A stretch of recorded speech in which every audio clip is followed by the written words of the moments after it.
后来过来是台北市长的选战，上新的民调，陈时中也是暂时输蒋万安甲黄珊珊排第三。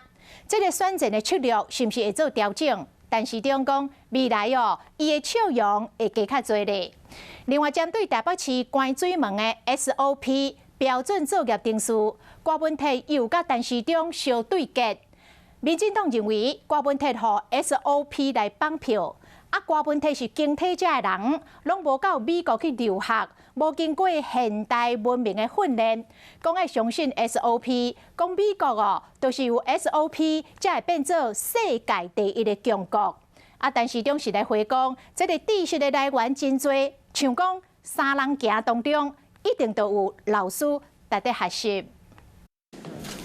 台北市选战有真侪民意调查，伊才有开适合民意调查，三人支持度以无党籍的黄珊珊上悬，占33.7%，国民党蒋万安以33.2%排第二名，差0.5%。另外，民进党的陈时中以27.3%对伫后壁。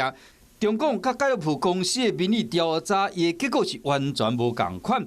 蒋万安以支持度29.67%排第一名，陈时中22.13%，黄珊珊是以17.42%排第三名，结果拢无共。我就是将民调当作参考，民调还是供参考了哈，那笑容可能要多一点吧。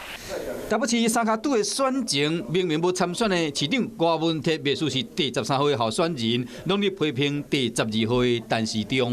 美国的太空船可以到月球靠的是 checklist， 这些就是没有在美国留学过的。都是这段话，勾加出建学历的争议，过得刚又搁变。讲的的确是不精确。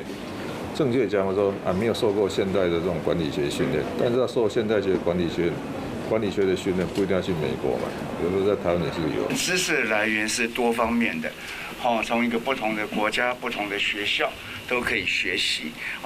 陈时中嘛无得客气，针对台北市水门的处理标准作业流程，又搁引起两人的战火。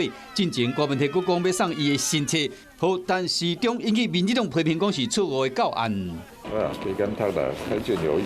那就人家说三人行必有我师，对不对？我们就择其善者而从之，择其不善者而改之嘛。台北市长的选战到最后阶段，局面甲气氛是愈来愈紧张。观众朋友，有一件事情不知道你们做了吗？